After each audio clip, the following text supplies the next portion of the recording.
tarde, bem-vindos a mais uma conversa do confinamento. Desta vez temos connosco a doutora Gilda Moura, provavelmente conhecida de muitos dos que nos estão a ver. A doutora Gilda Moura é psicóloga, fundou também o Centro de Estudos de Estados Alterados de Consciência, exatamente. Trabalhou com o professor John Mack, da Universidade de Harvard.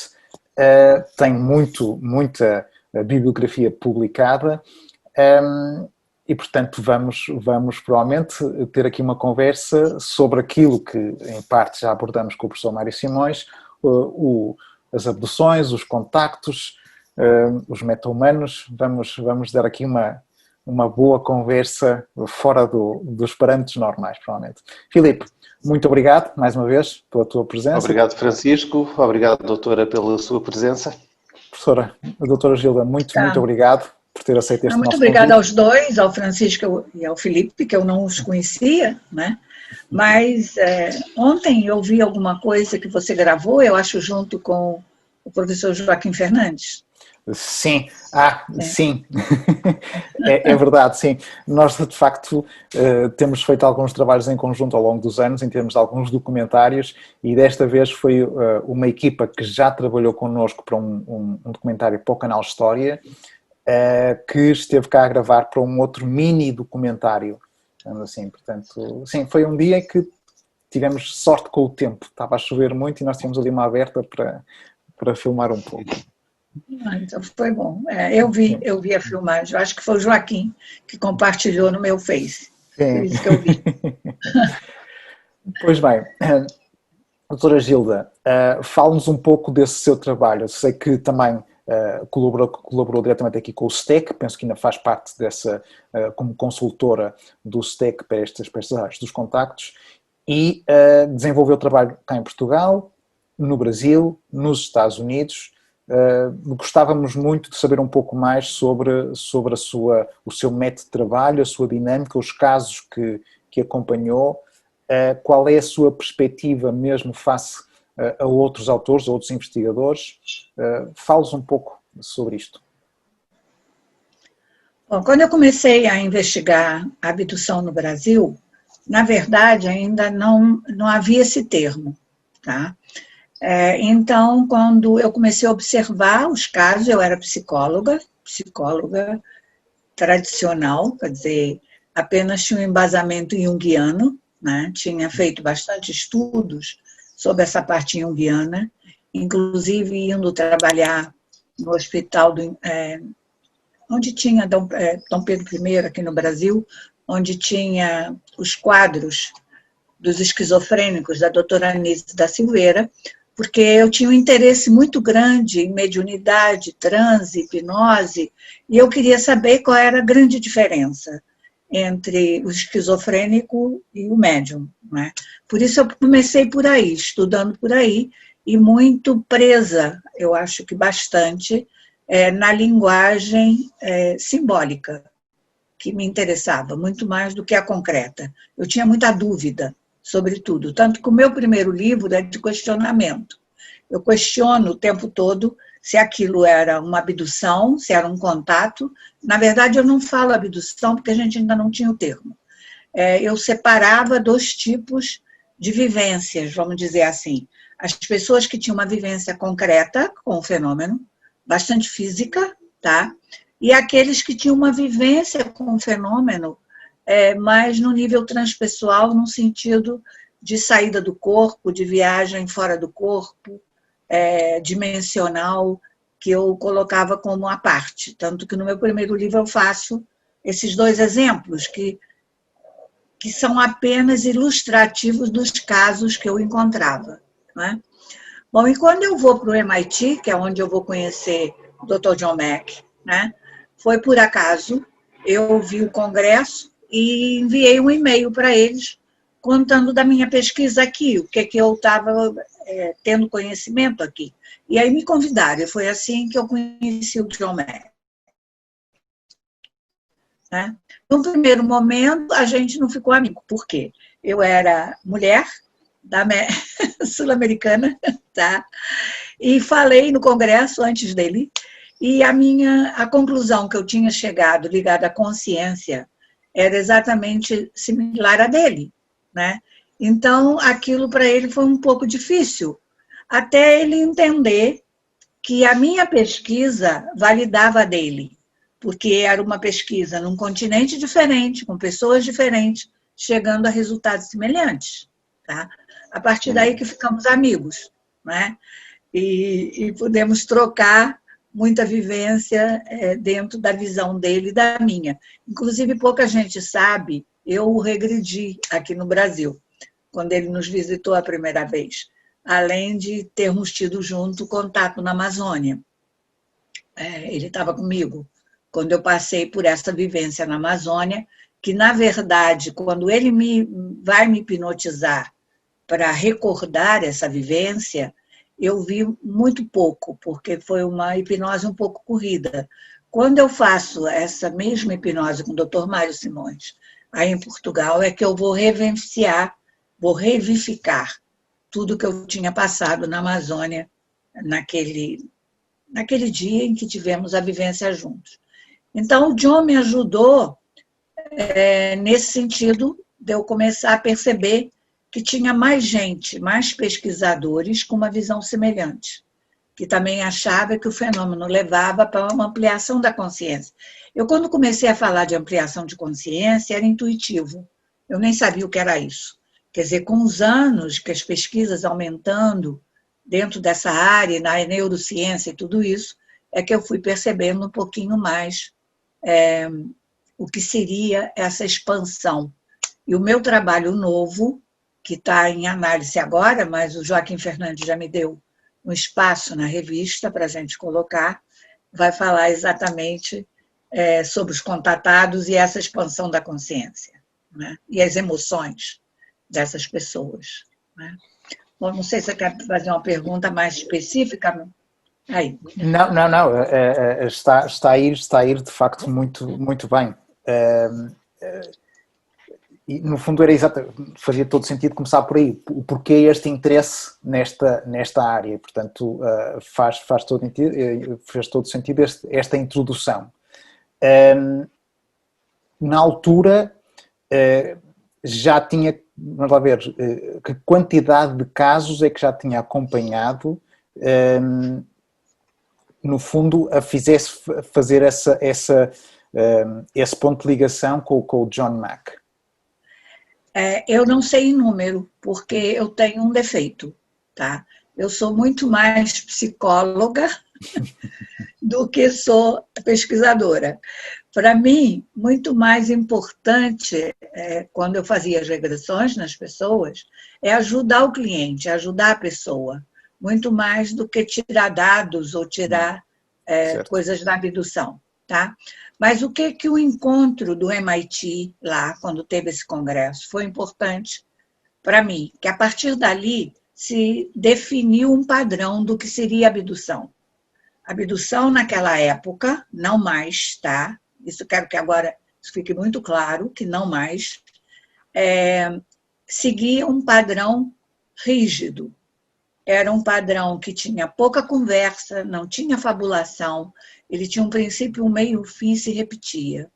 E era tão repetitivo que muitas vezes a memória, que é muito corporal, eu já estava vendo acontecer as etapas antes da pessoa, inclusive, conseguir até verbalizar, porque a memória da abdução, ela primeiro vem no corpo, tá? Ela é emocional. E ter uma emoção, nessa época, muito forte, era bastante traumática. Quando eu comecei a pesquisar, eu não era hipnóloga, tá? Meus primeiros casos, inclusive o caso da Suzy, que está no meu livro, que é até a primeira que a gente coloca eletrodo na cabeça, quem fez a primeira regressão dela para mim foi o pesquisador argentino Fábio Serpa, tá? Depois é que eu vou aprender hipnose aí nos Estados Unidos, tá? Já porque um dos criadores da Sociedade Americana de Hipnose Clínica me faz fazer o curso, porque ele disse, você já sabe, você só precisa organizar, tá? E a partir daí é que eu vou passar a regredir os casos que eu encontrava. Então, mas eu já tinha um número muito grande de casos, por um fato muito simples. Eu era a única no Brasil fazendo isso como psicóloga. Tinha o Mário Rangel, tinha na Apex, em São Paulo, e não tinha mais ninguém. Por isso os casos vinham todos a mim. Por isso eu já tinha muitos casos, sem saber exatamente te dizer quantos, tá? Quando eu vou para o MIT. E esses casos, desculpe interromper, esses casos tinham todos semelhanças entre si? Ou havia casos que se destacavam um dos outros? Claro, Francisco, a abdução, nós não temos nada concreto, tá? O que faz a consistência do fenômeno é a similaridade dos relatos, tá? Então, é a soma dessas experiências similares é que vai dar a consistência dos casos, tá? Então, como eu te disse, tinha um padrão, e com ligeiras variações no tipo dos seres, no tipo da vivência, porque eu acho, para mim, o cenário é sempre armado e individual, tá? Então, tinha essas pequenas diferenças, mas existia um padrão rígido que acontecia com todos, tá? Sem fabulação, porque, para mim, a memória da abdução é uma memória à parte, é separada das outras memórias, tá? Eu não sei se ela é codificada, talvez numa frequência diferente. Inclusive, é uma frequência em que as pessoas sentem muito frio. É um lugar muito frio em que se passa a abdução, tá? Então, a única prova que nós tínhamos de alguma coisa acontecendo era a repetição dos relatos serem iguais. Aquilo sempre tinha um princípio em que a pessoa era uma luz. O Dr. John Mack, inclusive, coloca isso. Raramente viam nave, era uma luz, tá? Essa luz puxava a pessoa. Era tão físico, Francisco, que as pessoas hipnotizadas pegavam o cabelo aqui e diziam: estão me puxando por aqui, porque era muito físico, tá? Depois ela se via num lugar claro, que poderia ser uma nave, que ela identificava como possível nave, porque era um lugar tecnologicamente avançado, com muita luz, tá? Em que tinha, geralmente, alguma coisa de comando, e tinha um telão, que às vezes virava uma janela, tá? Nesse telão eram passadas cenas, às vezes de catástrofe, e essas cenas eram como uma realidade virtual, o abduzido se via ali dentro, tá? Vivendo aquilo, depois eles tiravam daí e passavam cenas de jardins, de coisas para acalmar, tá? Outra coisa que era muito característica e comum, quando a pessoa tinha muito medo, tá? Aqueles seres tipo Grey, com os olhos pretos grandes, eles chegavam muito próximo da pessoa, e a pessoa dizia para mim: tem 2 olhos pretos aqui em cima. Isso era muito comum. Às vezes, antes de começar um episódio, o que a pessoa recordava eram os 2 olhos pretos muito em cima do rosto. E na hora que eles faziam isso, eles acalmavam as pessoas. E a pessoa passava do terror para o amor. Voltava dali amando os seres, tá? Porque eles faziam isso. E também é uma amnésia profunda. E outra coisa, o relato da abdução, ele não vem como uma história fabulada, concreta, grande, não. Ele é fragmentado. Ele vem em pedaços e vai congelando. E você vai ter que ir andando com o tempo para aquela memória possa retornar. Não sei se você sabe, mas no princípio da pesquisa da abdução, estavam se pesquisando uma doença mental. Era para saber se isso era uma doença psiquiátrica nova no mundo, tá? Por isso, o abduzido talvez tenha sido as pessoas que já passaram por mais baterias de testes de personalidade. No fundo faz sentido, porque é algo de repente que sai fora da norma, não é? Portanto, exatamente. Faz sentido. Mas a doutora Gilda acompanhou mais algum caso na América do Sul, para além do Brasil? Argentina. Perceber Argentina, eu ia muito à Argentina. E o padrão era o mesmo? O padrão era o mesmo, e o grupo que eu acompanhei bastante, o grupo do John Mack no PIA também. E o padrão também era o mesmo. Okay. E em Portugal, no início, em Portugal eu não fiz a pesquisa direta. Havia pouco relatos de casos, tá? Então em Portugal tinha um consultório comum, normal. Não é? E os casos surgiam espontaneamente em regressões no consultório. Tá? Eu tenho a ideia de me recordar de ler que a doutora fazia uma certa diferença entre a realidade portuguesa e brasileira, talvez porque a sociedade portuguesa, não só pelos seres, mas também porque é um tema menos falado, é um tema quase de nicho, comparado com o Brasil, as pessoas são mais fechadas, não é? Reservam-se mais. Não é? Mas há também diferença de seres a contactar. Sim, duas coisas. Primeiro que aí, o que eu chamava de reptiliano, na época, tá? Em Portugal todos os casos tinham reptilianos. No Brasil isso era muito raro. Okay. Em Brasil eu só encontrava seres de características reptilianas quando o caso era próximo ao lugar que tinham grutas. Tá? Aí era mais comum aparecer seres reptilianos.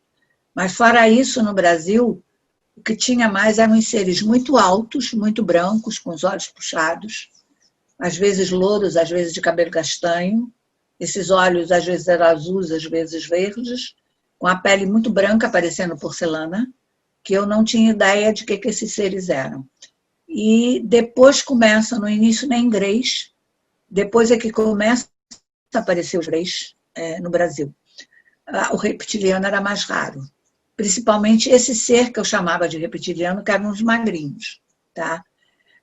Que os melhores desenhos que eu tenho é da abduzida Carla, aí de Portugal, sobre esse ser reptiliano. Porque além dela desenhar bem, ela desenhou o ser no mesmo dia que eu a regredi. Então, a memória estava ainda muito fresca para ela desenhar os detalhes de pele, como ninguém desenhou tão bem. Aquela pele rugosa, que era oleosa, sabe, estranha. Não é? Esses seres no Brasil tinha menos, aí em Portugal era repetido, era comum. Tá? Mas não eram seres malignos, não era reptiliano no sentido maligno. Até porque, para mim, tem muitos seres reptilianos que representam os chamados nagas, né? Indianos, que são seres de sabedoria. Não é? E aí, em Portugal, eu acho que tem um pouco esse sentido. Não é? Faça essa diferença e aos vários casos que acompanhou, independentemente do padrão. Tem uma outra diferença. Identificou diferentes tipos de comportamento ou de agenda ou de intenção para com a pessoa que está a sofrer? Não? Não, isso eu não vi diferença. O padrão era igual. Tá? O padrão era repetitivo em Portugal, no Brasil igual.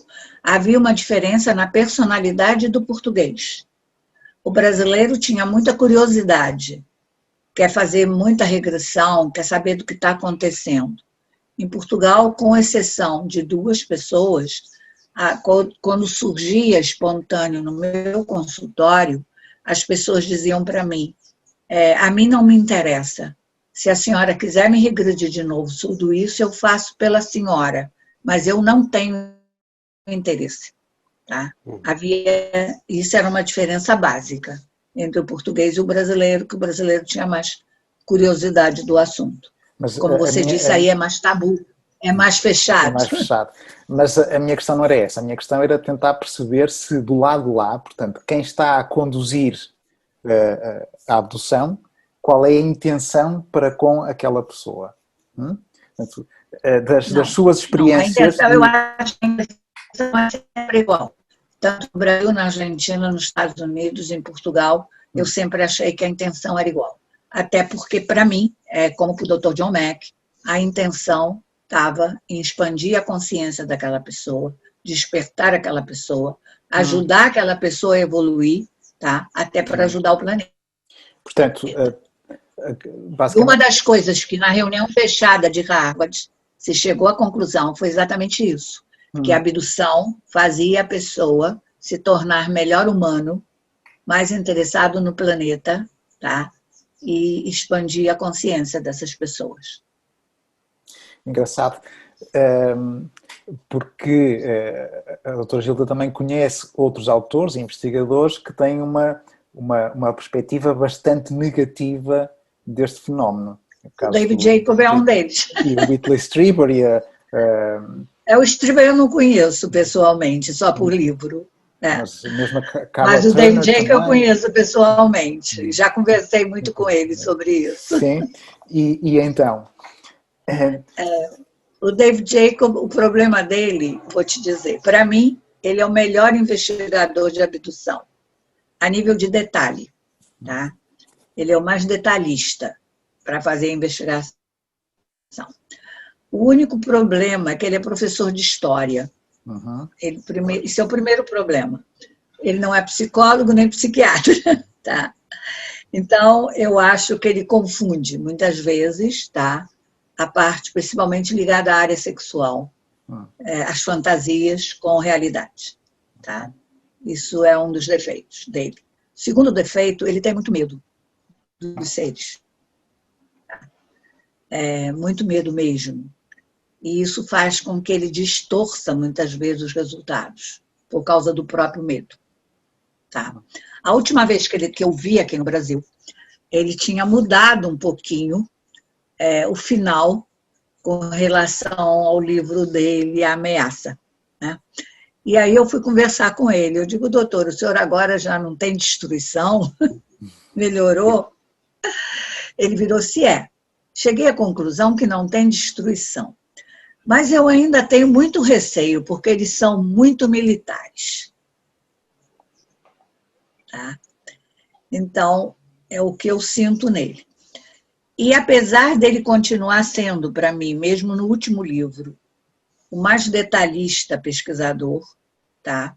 Porque eu não sou, porque como eu sou psicóloga, eu já falei, eu estou muito mais interessada na clínica daquela pessoa do que nos detalhes, né? Eu percebi o seguinte, que ele se baseou, o último livro, apesar que tem muita coisa importante ali, e que para mim ressoa como verdade, pela minha pesquisa e minha própria vivência, mas ele se baseou em muito pouca gente, quando ele escreveu o último. Tá? Então, dentro do que eu encontro no mundo, a maioria dos pesquisadores, inclusive aqui no Brasil, ninguém vê a abdução, o contato, o que seja, como uma invasão, como ele quer colocar. Tá? Uma invasão do planeta para nos dominar. A maioria das pessoas não vê isso. Eu não sei se você conhece o trabalho atual daquela organização americana chamada FREE. Conheço, sim. Eles contactaram também no início, sim. E os resultados... Do Dr. Edgar Mitchell. Isso. Eu acho que o resultado deles e tudo que eles escreveram naquele livro deles, no FREE, é bem parecido com a minha caminhada, como eu vejo, como sempre a minha pesquisa evoluiu na mesma direção. Okay. Tá? Eu tenho, inclusive, eu tenho uma maiorzinha, que é Os Médiuns e Contatados do Brasil, que eu fiz com Juliano Posati, que foram 850 respondentes, é um pouco maior a pesquisa, mas eu tenho uma pequenina, que eu fiz só com 50 pessoas, porque eu não tinha como analisar os dados qualitativos, só os quantitativos, e o resultado dessa minha pequenininha de 50 pessoas é muito, muito semelhante, estatisticamente, com os resultados do FREE. Ok. Tá? Mas então, a questão dos tais híbridos, portanto, eles fazerem as experiências, no fundo, e criarem novos seres. Qual é a sua perspectiva nesse sentido? Deixa eu te colocar. Aí vamos entrar o David Jacob outra vez. Sim. Porque quando teve o MIT, é quando o David Jacob começa com a criação de híbridos, né? Eu até ali não era focada nisso. Certo. Eu tinha aquele meu lado muito mais de interpretação simbólica, né? Para tentar entender o fenômeno. O que era o fenômeno? Se aquilo era real, se aquilo era uma fantasia, que nível de realidade aquilo se passava. Porque, inclusive, nessa reunião fechada de Harvard, que é antes do John Mack falecer, o que se chega à conclusão que o fenômeno se passava em duas realidades, tá? E que, portanto, nós não tínhamos, a nível científico, um método para estudar um fenômeno que acontecia em duas realidades. E o John, quando faleceu, ele estava tentando escrever ou descobrir o método para fazer essa análise, tá? Bom, então, o fenômeno já misturava muita coisa, né? Do momento que ele não fica só no real. Quando eu te digo... Aliás, qual foi a sua pergunta? Porque eu estou fugindo dela. Eu estava a perguntar a sua perspectiva face a esta possibilidade de estes seres estarem a criar híbridos, como alguns relatos reportam, não é? Tá certo. Então, a partir do MIT, eu também passei a focar nisso, tá? Em hibridização. E essa hibridização, tá? Que eu acho que acontece, não posso provar, tá? Como você até hoje não tem nenhum exame de DNA que prove que a pessoa é híbrida, tá? O Jacques Vallée mesmo, já conversamos muito sobre isso, ele também acredita na possibilidade de híbridos, mas até hoje os testes não comprovam. Provavelmente deve ter alguma outra coisa no DNA que a gente não sabe o que é, que possa provar essa hibridização, né? Mas a nível da pesquisa, do acompanhamento das pesquisas, dos filhos de abduzido e das gerações novas, eu acredito que ocorreu algum tipo de hibridização, tá? Mesmo sem ter prova, né? Mas o que eu achei é que a partir do MIT com o David Jacob, tá? Eu acho que se perdeu muito outros focos da pesquisa, ficou muito centrado nisso, tá? Okay. E acho que outras possibilidades que o FRI agora está tentando fazer, que é o quanto tem de paranormalidade, de fenômeno paranormal misturado ali, tá? A gente desfocou. Não passou a ser mais o centro da pesquisa. O centro ficou sempre na hibridização. Pois, quer dizer, porque... Agora, tem um detalhe muito interessante do David Jacob. Quando eu fui ao MIT, eu tinha acabado de ter a minha experiência, que eu conto no meu livro da Noite Especial, que supostamente seria um extraterrestre em corpo humano, físico, né? E eu vou falar com o David Jacob, porque aquilo para minha cabeça não fazia sentido. E eu queria entender, queria saber a opinião dele sobre aquilo. Ele olha para mim e diz assim, fica quieta, pelo amor de Deus. Essa gente aqui já está difícil de acreditar na possibilidade da abdução. Se você ainda falar que tem ET no meio de nós, não vai dar certo. No entanto, o livro novo dele, ele começa com um caso muito semelhante ao que foi o meu caso, né? E na época ele não queria nem ouvir falar, tá? Nessa possibilidade, que ele hoje em dia ele coloca como se fosse híbridos andando no meio de nós, não é? Certo. Bom, há muitos outros contactados que referem essa questão de haverem outros seres iguais a nós, não necessariamente híbridos, que se passeiam por aí. O caso do Robert Dean, mas enfim, muitos outros que abordam essa questão, não é? Agora, relativamente ainda à questão das abduções, porque é algo que é muito traumático, penso eu, para quem... Era. Já não é. Era. Né? Não. Não. Deixa eu te explicar. As pessoas que eu regredi nesse último... Não esse ano, porque esse ano com a pandemia, eu só fiz regressão aí em Portugal em março. Mas depois não regredi mais ninguém aqui no Brasil, porque eu já voltei com a pandemia. Eu vim no último voo da TAP, de Portugal para cá. até antes de fecharem, né? Sim, porque eu lembro que a sua palestra foi cancelada na universidade, foi cancelada precisamente já por causa da pandemia. Isso. Agora eu estou escrevendo o artigo para mandar para publicação, e quando eu voltar aí, então, eu faço a apresentação, né? Que eu não fiz.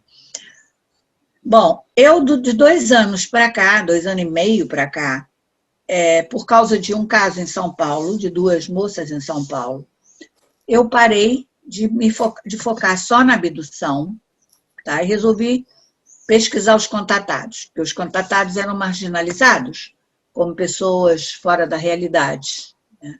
Os ufólogos não queriam saber deles, ninguém queria saber de contatado. Da abdução, sim, porque a abdução tinha um trauma, a abdução era mais concreta.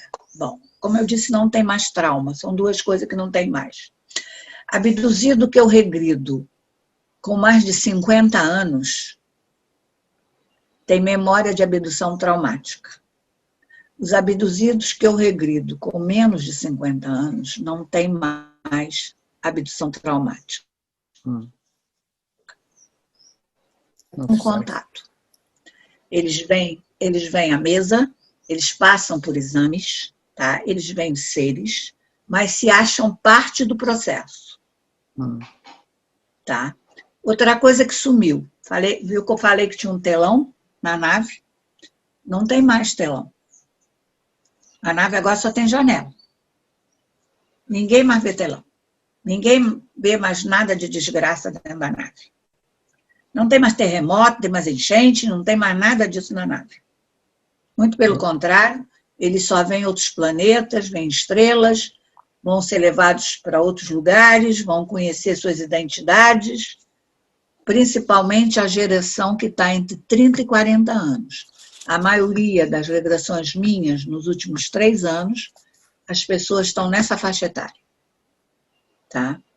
E é como se uma faixa etária que me dá a sensação que está acordando agora. Está despertando para outro nível de consciência e para outra realidade. Mas pode ser essa experiência também, no fundo, estar a ser influenciada pelo aquilo que se vive hoje em dia, com as redes sociais, etc., e realmente com a busca de essa... Não creio. No contato, sim. Na abdução, não. Já te disse que a abdução é uma memória separada. Certo. Eu não tenho, por exemplo, em relato de regressão minha, de consultório, ninguém vendo pleidiano, arturiano, venusiano, não tem nada disso. Nada. Isso é memória de contatado que sai do corpo dormindo, que vai por aí passear e que vem com esse tipo de relato. O que encontra no quarto, o que encontra não sei aonde. Outra coisa, o fenômeno já perdeu muito de fisicalidade. Hoje em dia é muita luzinha no céu, mas muito raro o relato de que uma nave pousou e que alguém saiu de dentro dela ou que foi levado para dentro dela. Tá? É tudo, a maioria dos relatos, a pessoa está dormindo ou está fora do corpo. Okay. Doutora, a doutora há pouco usou uma expressão que fixei, que é a codificação da abdução. E os relatos da abdução, por norma, têm associado um género de amnésia. Essa amnésia será causada pelo próprio cérebro num processo de recalcamento de uma memória dolorosa ou é induzida por estes seres que nos contactam? Olha, para mim eu acho que é induzida, mas lá no MIT essa pergunta já era a grande pergunta. É um efeito secundário do próprio humano se protegendo de uma memória traumática, tá? Ou foi uma amnésia induzida, tá? Eu acho que é uma memória induzida, até porque, para mim, como eu já coloquei aqui no início, essa memória é separada. Ela é um estado dependente de memória, ela é separada das outras memórias. E John Mack pensava igual, tá? A gente não sabe o que faz ela ser separada, mas na pesquisa a gente percebe nitidamente que ela é separada. Se a pessoa não chegar na hora da hipnose ao nível da frequência ou o nível da experiência do momento que ocorreu a experiência, a pessoa vai fabular, vai contar outras histórias, mas não vai acessar o núcleo da memória da abdução. O contato é diferente, tá? Então, o que eu tenho agora? Agora eu tenho grupos de contatados, tá? Por quê? Eu cheguei à conclusão que eles estavam marginalizados, mas eles vinham recebendo muita informação importante. Não sei de que fonte, não sei de onde, seja de arturiano, de pleidiano, de seres, de ancestrais, do que seja. Não me interessa tanto a fonte, me interessa a mensagem. O que estão passando, o que tem de importante ali, o que nós podemos filtrar que possa interessar a humanidade. Então, passei a fazer o encontro dos contatados, e aí passou a ocorrer um fenômeno que é bastante interessante. Eles se sentirem muito bem, porque é como se encontrasse a família. Porque é um lugar em que eles podem se expor sem crítica. Eu não tenho intenção de julgar ninguém.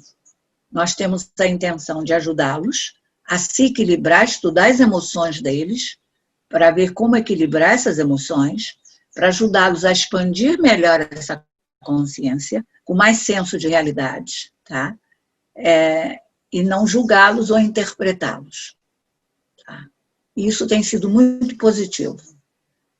As reuniões ficam muito interessantes, os grupos também, e foi em cima disso que a gente fez a pesquisa nova, que eu ia apresentar lá. Por quê?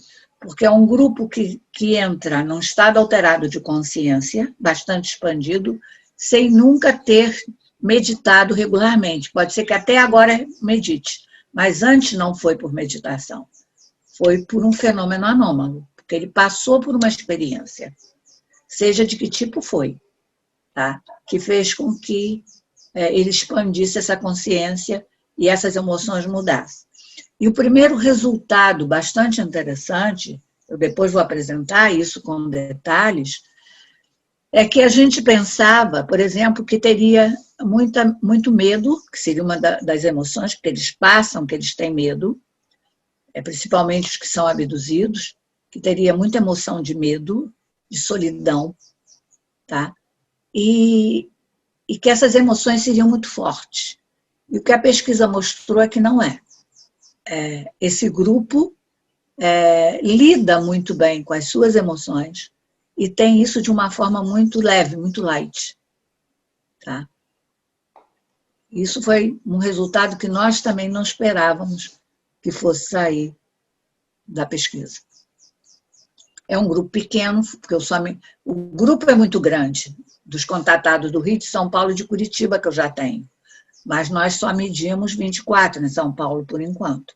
E agora eu estou fazendo uma nova análise das ondas cerebrais, que a gente também registrou, desses 24.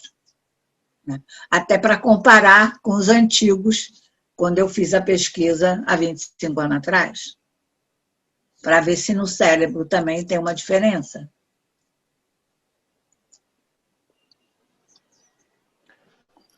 Doutora, eu sei que a doutora defende que uma abdução não ocorre aleatoriamente e, portanto, isso. Há toda uma preparação prévia que antecede a abdução.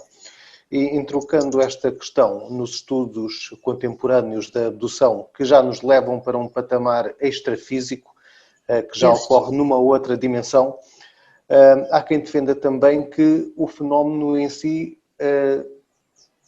tem lugar já desde várias gerações, desde várias vidas, várias vivências. Sim. Qual é o seu parecer sobre esta hipótese? Para mim isso é muito claro. Eu ainda me lembro de um fato muito interessante. Quando eu estava pesquisando a abdução, uma das minhas filhas estudava nos Estados Unidos inseminação artificial, inclusive uma daquelas primeiras vaquinhas que foram feitas lá nos Estados Unidos, foram criadas, né? Ela fez parte da pesquisa, né? E eu fui visitá-la e ela tinha um professor entendido de genética muito bom. E ela, muito sem graça, foi mostrar a publicação do meu trabalho sobre abdução para o professor, né? Achando que o professor ia achar aquilo muito estranho, né?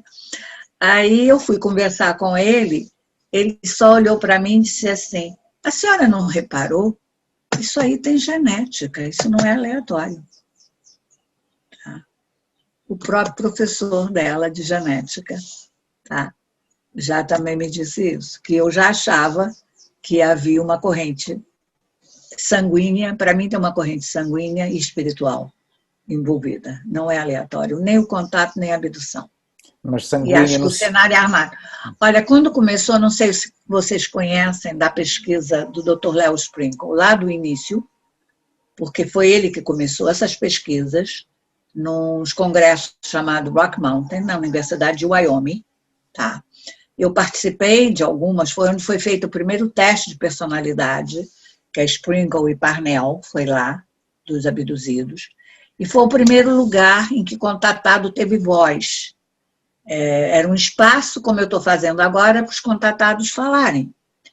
E até os que vieram contatados só mentais tiveram voz no Wyoming. E eu tenho os anais todos desse congresso. Tá? E já lá naquela época, eles já achavam que o cenário era armado. Tá? Do contato, da abdução, que não era aleatório. Certo. Quando fala em sanguíneo, tem alguma coisa a ver com o tipo de sangue ou apenas a condição genética daquela Eu acho a condição genética, porque todas as pesquisas dos tipos sanguíneos que tem do mundo, tem do ICAR, que é o que fez uma pesquisa maior de sangue no mundo, tá? De um modo geral, concentra mais no sangue O positivo e negativo e A positivo e negativo. A maior concentração estaria nesses dois tipos de sangue, mas não é no O negativo como falam, tá? Então, fica mais difícil de achar que é por aí. Quando eu falo, é corrente mesmo, é genética. É a corrente de avô, tataravô, lá o que seja. Né? Mas, quer dizer, nunca conseguiu identificar o porquê dessa escolha? Okay. Não. Eu acho que tem um gene. Só que eu me lembro que eu pedi ao John Mack, na época, que eu queria uma pessoa para fazer a pesquisa de gene. Tá? O problema é que desde Hitler, ninguém quer fazer essa pesquisa. Tá? Porque tem medo de criar uma raça diferente. Tá? Ou descobrir uma raça diferente. O John dizia assim para mim, eu te apresento geneticista, mas nem fico perto. Não sei se é porque ele era judeu, então não sei. Mas ele dizia, não, eu não quero saber, eu não quero, porque eu sempre tive interesse em saber se teria alguma coisa, algum padrão nessa genética. Porque isso não é novo. Gente, lê a Bíblia, lê o Antigo Testamento. Tem que ter um gene qualquer que é diferente. Deus, se você reparar no Antigo Testamento, de vez em quando lá na tribo ele pegava um assim no meio e aquele virava o profeta. Por quê? Provavelmente porque já tinha alguma coisa. Os hindus sabem que para subir uma Kundalini, tá, você precisa ter uma genética certa. Senão você vai ficar doido. E para mim, na abdução e no contato, a energia da Kundalini é estimulada. Então tem que ter a genética. Agora, eu não sei o que é. Francisco, eu tenho tanta vontade de saber quanto você. Que gene é esse? O gene faltará só a ativação do mesmo. Será que é só ativação? Não sei. Doutora, mas nestes... Desculpa, Filipe. Francisco. Nestes relatos de abdução e até de contacto, mas principalmente de abdução, como é que nós podemos categorizar aqueles que vêm acompanhados de relatos de presença de militares dentro destas supostas naves ou bases? Isso tem bastante. Normalmente designados pelos MyLabs, se não estou errado. Os MyLabs, né? Eu vou te dizer uma coisa, eu comecei a estudar MyLab em Portugal, porque aqui no Brasil nunca tinha encontrado. Aí em Portugal, no meu consultório, começou a aparecer casos de MyLab. em que eles sabiam até onde estavam os laboratórios militares. Então, quando eu li o primeiro livro sobre Mileb, que por sinal ele cita meu trabalho, que é de um cientista austríaco, tá? Eu estava aí. Porque aqui no Brasil eu não via casos de Mileb. Tá? E aí parecia me interessar muito, atualmente a gente aprofundou isso, inclusive em aula, e não só os Milebs, mas tem uma outra coisa que é o covert harassment, que também está acontecendo. E que na Europa tem muito também, né? Quer dizer, no início, para mim, tinha a história que o Mileb, ele só abduzia o abduzido, né? Mas depois eu comecei a ver que não é só isso, que há casos que realmente são muito de Mileb. A última vez, eu não sei se vocês sabem, eu tenho encontrado o Dr. Jacques Vallée nos Estados Unidos, porque a maioria da minha família está toda na Califórnia. E eu tinha uma filha que morava em São Francisco. O Jacques Vallée mora em São Francisco. Então, 2 vezes que eu fui a São Francisco, esse ano agora, eu não o encontrei, porque eu só fiquei em San Diego. Eu não fui a São Francisco. Mas eu estava convidada para encontrá-lo outra vez. Porque como ele agora está estudando bastante o fenômeno na consciência, eu gosto muito de conversar com ele e acho que ele comigo, porque ele me convida para tomar café até na casa dele. Então, a última vez, eu fiz essa pergunta. Eu olhei para ele de frente e disse assim, me diga, quanto tem de Mileb na abdução? Ele parou uns 2 minutos sem me responder. Depois ele me disse assim, eu tenho a mesma dúvida tua, só que o programa MK Ultra é muito forte. Então, praticamente, ele já estava dando uma certa resposta. Tá? Então, e atualmente eu tenho cada vez mais essa dúvida de quanto realmente na abdução tem Mileb envolvido. Engraçado, porque sim, faz mais sentido. Faz mais sentido que haja aí um componente extra e não tanto a abdução. E na pesquisa do FRI, eles colocam que a abdução com terror, com medo, com coisa, é porque aqui tem Mileb envolvido. Que quando não tem Mileb, ela não é tão traumática. Ou seja, quando seria uma abdução pura, não é tão traumática. Não é tão traumática. Se há essa componente extra de algo influenciada por algo mais terreno, se calhar há essa intenção de provocar medo. Isso. Ou seja, poderia haver uma agenda de tentar classificar o fenómeno como algo a ter medo, porque a expansão da consciência pode não ser benéfica para determinados meios. Seria isso? Poderia. Nós estamos vendo agora a pandemia com isso também, não é? Exato. Exato. Mas eu tenho minhas dúvidas, tá? E eu achava que aqui no Brasil não tinha Mileb. Até que um senhor, num congresso, disse para mim, evita falar sobre isso, tá? E no Brasil tem Mileb, como tem na Argentina, no Uruguai e no Chile. Ao ocorrer, se o fenómeno ocorre e a nível mundial, a MyLab teria que ocorrer também a nível mundial. Não é? Exatamente. Se for realmente apenas uma questão de controlo, de indução de uma experiência má, tem que ser a nível mundial. E provavelmente com uma fonte só. Digo eu, que não sou investigador na área.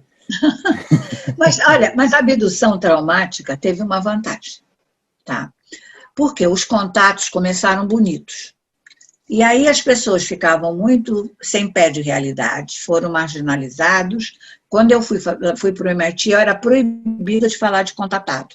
Contatado está tudo fora da realidade, tá? O que a abdução fez? Fez com que pelo menos uma parte da ciência se interessasse. Que com os contatos ninguém estava interessado. Sim, mesmo o J. Allen Hynek também punha em consideração o fenómeno da abdução, mas nunca o caso do contacto, do contactado. Exatamente. Contatado ninguém quis. Agora, a grande diferença do contatado atual para o contatado antigo é o que o contatado atual continua viajando muito, mas ele atualmente, com a internet, ele tem... Olha, os meus contatados são as pessoas que mais pesquisam que eu conheço. Eles leem tudo, eles veem tudo, tudo quanto é vídeo, eles sabem tudo que acontece no mundo inteiro, em todos os níveis.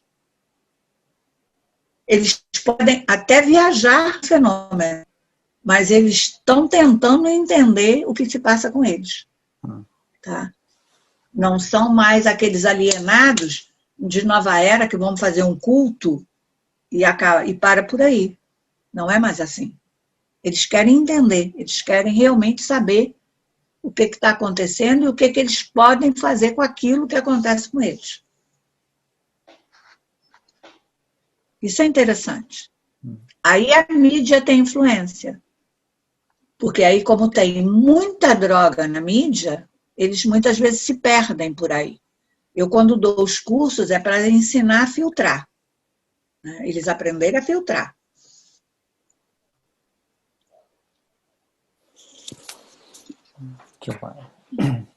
Mas é por aí. Mas a abdução, para mim, e para ser honesto, Francisco, eu gostava muito da pesquisa de abdução. Atualmente, eu não quero nem fazer mais. Porque ela deixou de ser abdução, para mim não tem mais. Tem alguma outra coisa, eu não estou dizendo que não é realidade o que acontece. O que acontece atualmente talvez seja mais real até do que era antes. Mas é uma realidade que é mais difícil de você saber o que é fantasia e o que é viagem. Porque é muito, muito sem a parte mais física do fenômeno. Por exemplo, o caso da Betty e do Barney Hill, considera-o também como sendo uma experiência para provocar a expansão da consciência? Não sei, porque eu não lidei com eles. Então, certo. Eu não sei se eles sim, expandiram alguma coisa. Não sei. Claro, Vou te dar um exemplo parecido. Aqui no Brasil, tinha uma pianista, a Luli Oswald, foi um caso conhecido, tá? Que ela foi levada de um carro junto com outro rapaz. É um caso que foi pesquisado pela doutora Irene Granke aqui no Brasil. E a Luli costumava ir, ela já faleceu, aos encontros da doutora Irene, que eu participava também. Tá? Então, a Luli foi um caso de terror, de abdução, muito tipo Barney Hill. Tá? Não tinha nada que mostrasse uma evolução da consciência, alguma coisa por aí. Apesar que a Luli já era uma pessoa especial. Era uma pianista famosa, era uma pessoa diferente.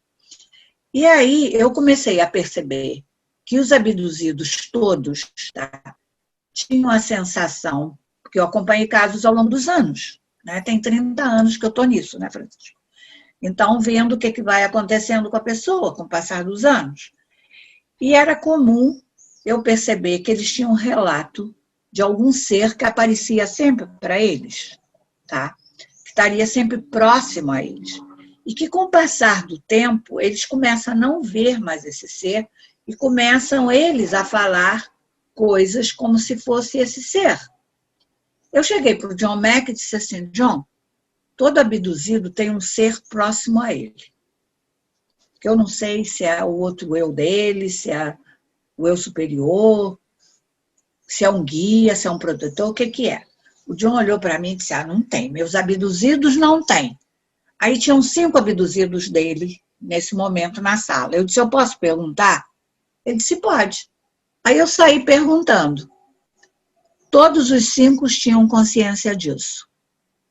Aí eu disse para o John, olha, os 5 têm consciência disso. Ele virou assim, por que eu não sei? Eu digo, você não perguntou. Você nunca perguntou a eles. Porque você, inclusive, disse para mim ficar quieta. Eu perguntei. Eles têm consciência. Aí aconteceu a mesma coisa na Irene. Eu estava falando isso, que todo abduzido tinha consciência, que tem um ser, que ele pode se comunicar com esse ser. Tá? A Irene disse, não tem. Pergunta a Luli. A Luli nunca falou que tem um ser perto dela. Aí eu perguntei a Luli. Aí a Luli olha para a Irene e diz, Irene, fica quieta. Tá? Eu não me comunico porque eu não quero, mas eu tenho um ser que está sempre do meu lado.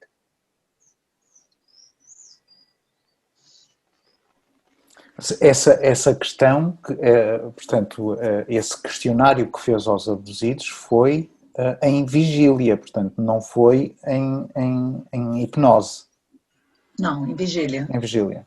Não. É. Haveria hipótese, de facto, de ser esse... sim, esse eu interior de controlo? Eu acho que é o eu superior deles, que eles veem como fora deles. Uhum. Seria, ou talvez eles numa outra dimensão, que hoje em dia é essa conclusão que estamos chegando, que nós temos vários eus e multidimensionais e que provavelmente esse ser pode ser... Que os hindus, eu não sei se vocês conhecem a iluminação de Mutkananda. O livro de iluminação Mutkananda é um guru que criou a Siddha Yoga. Tá? Os livros dele são muito interessantes. E quando ele se ilumina, ele tem um relato que é muito interessante, que ele diz assim, que abre um portal, que ele chama Pérola Azul, dali sai um ser azul. E hoje em dia, abduzido, contatado, tem visto muito ser azul. Tá? Dali sai um ser azul. Só que ele sabia que esse ser azul era o eu superior dele. Tá? E ele incorpora o ser azul e se ilumina.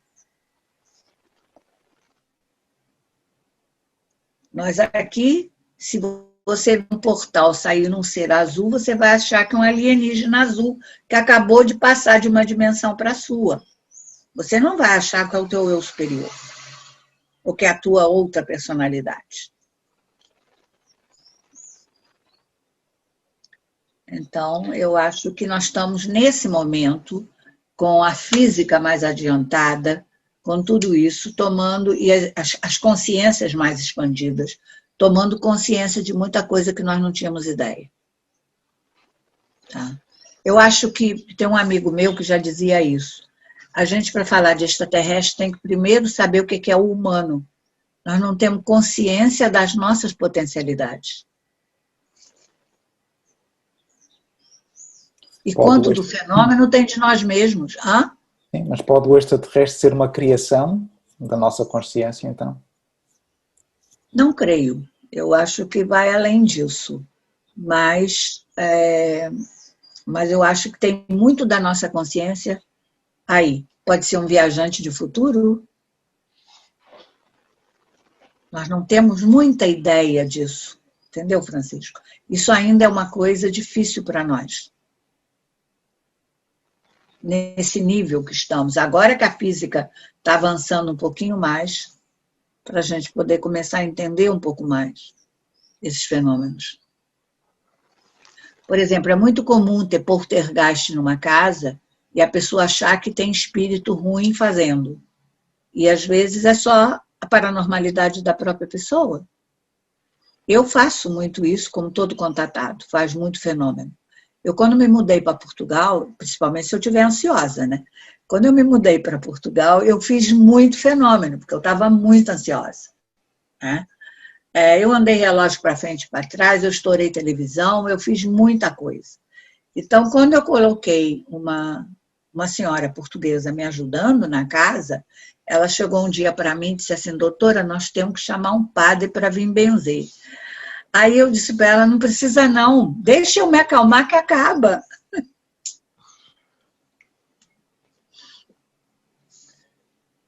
Percebeu? Está percebendo, Francisco? Existe aqui, de facto, uma linha muito ténue, então, daquilo que pode ser um contacto extraterrestre, um contacto espiritual, um contacto com um eu superior. Portanto, isto é um bolo com camadas muito subtis, não é? E é difícil compreender o que poderá ser. Isso. E agora no Brasil, então, com o espiritismo entrando na ufologia, isso ficou mais complicado para a minha cabeça. Porque aí começa a traduzir todos os fenômenos dentro daquela visão, e não necessariamente é. Tem outras possibilidades, não é? Porque é muito misturado, porque o fenômeno já... O que o fenômeno faz? Nós sabemos desde o princípio. A primeira coisa que a abdução, o contato faz quando é real, tá? É abrir a sua paranormalidade, sensitividade, espiritualidade, abre isso tudo, tá? E aí, a partir de que abre, começa a ficar confuso. O caso português da Carla, ela agora está até escrevendo um livro que eu incentivei, eu estou fazendo a leitura do que ela vai escrevendo, tá? Finalmente eu consegui que ela colocasse as vivências dela num livro, e a gente conversou quase 2 anos, ela fez muita coisa para aprender a separar o que era a mediunidade e o que era o contato, tá? Porque isso estava tudo misturado.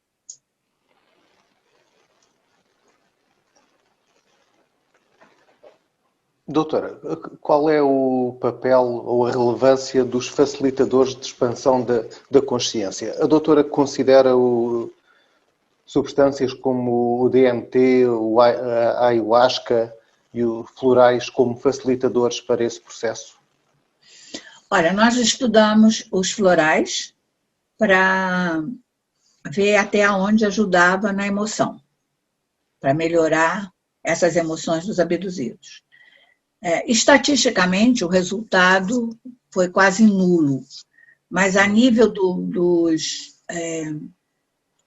das respostas e da conversa com as pessoas, teve uma influência, porque o placebo foi quase igual ao floral, teve a diferença do floral foi muito pequena para o placebo, mas o número era pequeno, foi um floral para grupal, não foi individual, então houve pequenas diferenças nisso aí, não é? Que fazem diferença. A ayahuasca, eu tenho a pesquisa da ayahuasca publicada, né? E no final da pesquisa eu tomei ayahuasca também. Desde que eu conheci a ayahuasca há muitos anos atrás, que foi na Argentina, com peruanos que iam ao congresso do Fábio Serpa, tá? Que usavam a ayahuasca um pouco diferente do uso no Brasil, né? Eles tinham a consciência que a ayahuasca era um ritual de limpeza, tá? E a minha sensação dentro da pesquisa que é um ritual de limpeza e que o que você acessa tomando a ayahuasca, de um modo geral, você acessa o que nós chamamos do teu psicoastral, não muito além disso. Mas eu tenho, por exemplo, no grupo dos contatados, agora em São Paulo, gente que toma ayahuasca há muito tempo, que depois expandiu a consciência, depois parou de tomar, passou a ter contato a partir disso, né? E que estão muito bem, que aprenderam a lidar, dosar, e a usar isso de uma forma consciente, e que hoje em dia trabalham com cura, e com contato, e bastante equilibrados, tá? Então, como eu tenho um amigo que estudou comigo na faculdade, que é o doutor, que é psicanalista junguiano, que é o Felipe, Bandeira de Mello, que trabalha com a ayahuasca há mais de 30 anos, e ele é psicanalista junguiano, tá? Que também sabe muito como lidar com tudo isso. Então, eu acho que depende de onde toma, como toma e com que finalidades. Então, eu acho... eu não vi, por exemplo, quando eu fiz a pesquisa, ninguém com a consciência expandida tipo de contato. Não havia alteração de frontal, era todas de occipital, tá? Mas isso há 30 anos. Na pesquisa nova que foi feita pela Universidade de São Paulo, pela Unifesp, eles já conseguiram pessoas tomando ayahuasca fazer ativação de frontal. Mas quando eu liguei para o pesquisador e perguntei se ele tinha um histórico dessas pessoas que ativaram o frontal, até para saber se teria um contato na história, e que não teria sido a ayahuasca que fez a ativação, mas porque eles já teriam essa ativação anterior, ele não sabia me dar essa resposta. Então, ficou aí uma dúvida, o que é o quê. E o DMT, hoje em dia, eu fiz um curso nos Estados Unidos, porque eu sempre usei muito o Ken Wilber, da psicologia integral, para entender os fenômenos da mente e da expansão da consciência. Só que eles nunca estudaram contatado abdução. E o ano passado, um dos psicanalistas da psicologia integral, do Ken Wilber, nos Estados Unidos, resolveram promover um curso que é um novo olhar sobre o extraterrestre. Tá? E eu fiz esse curso deles, né?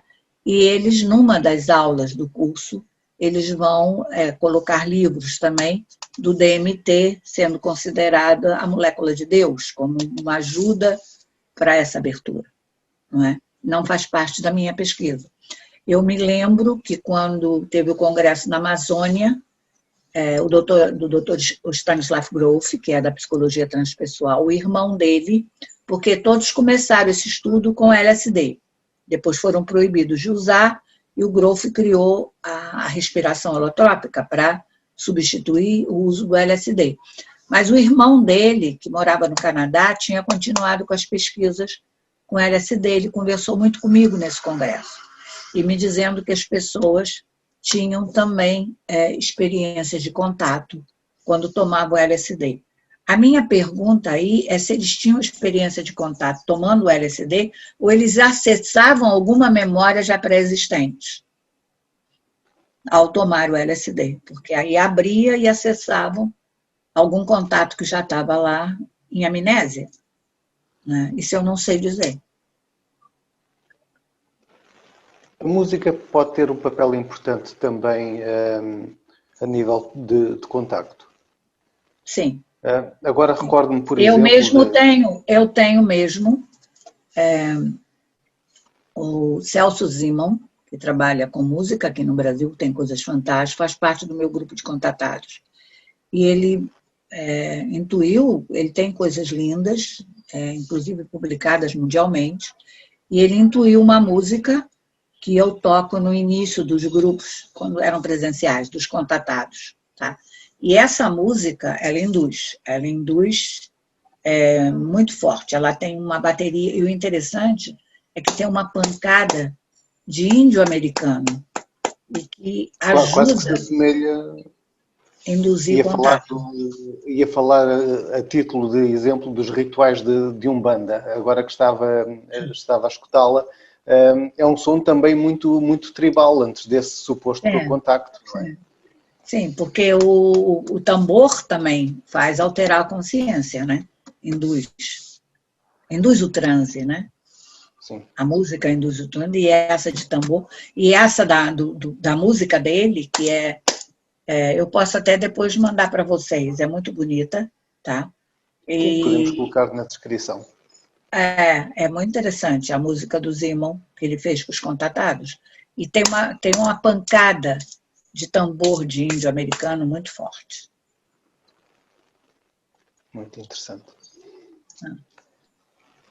Doutora, e os fazendo agora a ligação com o filme Os Encontros Imediatos de Terceiro Grau, onde o Jacques Vallée também participou enquanto consultor, e o J.Allen Hynek, não havia batidas, era mais aquela mais musiquinha. melodioso, não é? É como mantra, né? Ali eu acho que estão associando aos mantras, porque ele vai buscar o som na Índia. Sim. Né? Então, eu acho que é por aí. E para mim tem tudo a ver, porque eu tenho iniciações tibetanas, né? Inclusive com o Dalai Lama. E eu fui levada a tudo isso para me ajudar no meu processo e no que faço, não é? E para mim os tibetanos sabem muito. Bom, muito do conhecimento vem de lá, sem dúvida, né? Helena Blavatsky, Noah Sandowski, enfim, tantos eles que foram buscar esse conhecimento oculto, não é? E eu acho que eles sabem muito de extraterrestre também.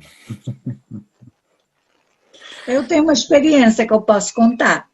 Eu participava de um congresso nos Estados Unidos, que era Council Grove, era um congresso fechado. Dr. Elmer Green, que já faleceu, da Universidade de Wyoming. E esse congresso você só entrava convite individual intransferível. E eu só consegui entrar nesse congresso porque o Dr. Norman Don, com quem eu fiz as pesquisas no Brasil, ele tinha sido aluno do Dr. Elmer Green e por isso ele tinha acesso ao congresso. Esse congresso era um espaço que reunia todos os terapeutas, médicos, pesquisadores, todos que estavam começando a fazer pesquisas de consciência ou pesquisas alternativas, era um espaço para essa gente se encontrar, sem publicidade, sem jornalismo, para poder trocar e um dar apoio ao outro dentro do que estava acontecendo. E num desses congressos que eu fui, me entra uma senhora, uma índia americana, com um garoto, numa sala que nós estávamos vendo nos slides, e quando ela entra, a frequência da sala mudou, ficou muito forte. E de noite eu vejo ela no palco, junto com o monge tibetano, ela fazendo uma palestra com o garoto. O garoto era filho da Índia com um irlandês. E o menino, desde pequeno, voava tudo dentro de casa. E os tibetanos reconheceram a criança como uma encarnação de um lama. E levaram a Índia para o Tibete. Ela passou por iniciações lá no Tibete para poder criar a criança que era especial. E aí eu tentei falar com a Índia, e ela virou-se para mim e disse, me olhou só assim direto, me encontra amanhã de manhã, às 9 horas. Aí eu fui com o Dr. Norma encontrá-la, e quando eu cheguei lá, ela olhou para mim, assim, de cara. E os extraterrestres? Aí eu olhei para ela, eu devolvi a pergunta. E você? Aí ela olhou para mim, olhou para o Norma, riu e disse assim, você sabe, eu também, a gente não precisa falar. E me deu uma fita cassete de uma música que era para me tocar quando eu estivesse dando cursos, né? Quer dizer, ela foi iniciada no Tibete, a Índia americana, e tinha noção da parte extraterrestre, né? E viu alguma coisa em mim porque falou direto, né? Muito interessante. Muito bem. Filipe, tens mais alguma questão? Ele queria saber lá dos curadores, do Fritz. Isso terá de ficar para um outro programa, certamente. Tá bom. Mas podíamos terminar com os meta-humanos e decifrar o que é isto dos meta-humanos que a doutora referenciou há pouco tempo cá em Portugal. Pois é, esses meta-humanos, sempre que eu vou à Califórnia, eu tenho, como eu falei, a maior parte da minha família está lá. E uma trabalha há 10 anos lá nas indústrias do Deepak Chopra. Então, vocês sabem quem é o Deepak, né? Então, sempre que eu vou lá, se coincide de ter congresso dele, eu vou assistir os congressos também do Deepak. E aí, esse ano, quando eu fui, não peguei nenhum congresso, mas ele tinha um livro novo, que era Meta-Humanos, tá? E aí eu resolvi pegar o livro. Na verdade, eu não li o livro todo, eu fiz uma leitura só dinâmica no livro, né? Mas como eu estava lidando com o grupo dos contatados, que é exatamente a maior dificuldade deles, dos grupos dos meus contatados, tá? É lidar com essa consciência numa outra dimensão e ter que, ao mesmo tempo, viver a vida aqui da 3 dimensão, casa, comida, filho e conta, tá? Essa dificuldade de viver nesses 2 níveis era o que ele abordava no livro, mas não de contatados, mas de pessoas que, depois de muitos anos de meditação, e acredito que ele deve se sentir assim, tá? Passam a ter essa consciência dividida em 2 níveis, né? Um nível que está numa outra dimensão de frequência mais alta, tá? Em que tem intuições, que sabe das coisas, que é tranquilo, e o outro nível do humano normal que tem que viver aqui embaixo. E que a pessoa, o meta-humano, é que já aprendeu a harmonizar isso, e que vive muito tranquilo com essas 2 coisas, esses 2 níveis harmonizados. Quer dizer, ele fala muito mais coisa, é um livro grosso, eu estou dando aqui um resuminho dinâmico que eu li no livro. Mas, para mim, fez muito sentido, porque era o que eu lido com meus contatados, também aprendendo justamente a virar meta-humano, né? A poder viver nessas 2 realidades simultaneamente, sem ter problemas, né? Então, por isso que eu mencionei, até quando eu dei a palestra aí com Mário Simões, sobre os meta-humanos, porque eu acho que é isso que meus contatados estão se tornando, meta-humanos, né? Okay. E aí, o mais interessante nisso é que o Dr. Chan, do curso que eu falei, da Psicologia Integral, né? Ele tem um artigo muito bom, tá? Que eu devo preparar até uma palestra sobre esse artigo dele, porque ele tem um lado parecido comigo. Ele não joga nada fora, ele pega tudo que todo mundo fala e aí vamos analisar, tá? Sem jogar nada de ninguém fora dizendo que é alucinação. Vamos pegar tudo que todo mundo está falando na internet, nos contatos, seja onde for, e vamos entender o que são os seres. O que são esses seres? O que isso quer dizer? Então, vamos tentar. Então, ele propõe, interessante, é porque esse curso foi anterior eu ver o livro do Deepak Chopra, mas ele já propunha uma metadisciplina, um meta-estudo, uma outra forma de se estudar o fenômeno. Tá? Muito interessante. Pois. Sem dúvida. E a coincidência foi muito interessante, né? Sem dúvida. Doutora Gilda, foi um gosto. Estamos a chegar ao nosso limite de tempo. Muito obrigado. Espero que eu tenha te respondido. Muito obrigado, doutora. Não, muito obrigado pela sua disponibilidade, pela partilha da informação toda, do seu conhecimento. Foi um gosto muito grande. Esperemos vê-la em breve, cá em Portugal, a fazer a apresentação do seu estudo cá na Universidade Fernando Pessoa. E, Filipe, muito obrigado também pela tua também sempre disponibilidade. Doutora Gilda, foi um prazer, esperamos vê-la realmente em breve. Obrigado, doutora. Então, obrigada, Francisco, obrigada, Felipe, obrigada por essa participação. Eu estava pretendendo ir no fim desse ano, mas acho que eu só vou conseguir ir lá para o final do inverno, tá? Não creio que eu vou conseguir antes ainda com esse mundo tão confuso. É verdade. Tá? Bom, esperamos que seja em breve. Tá bom, obrigada aí. Um grande abraço a todos. Obrigado, doutora. Tá, e para vocês também. E a todos que tenham assistido, tá? Obrigada. Obrigado.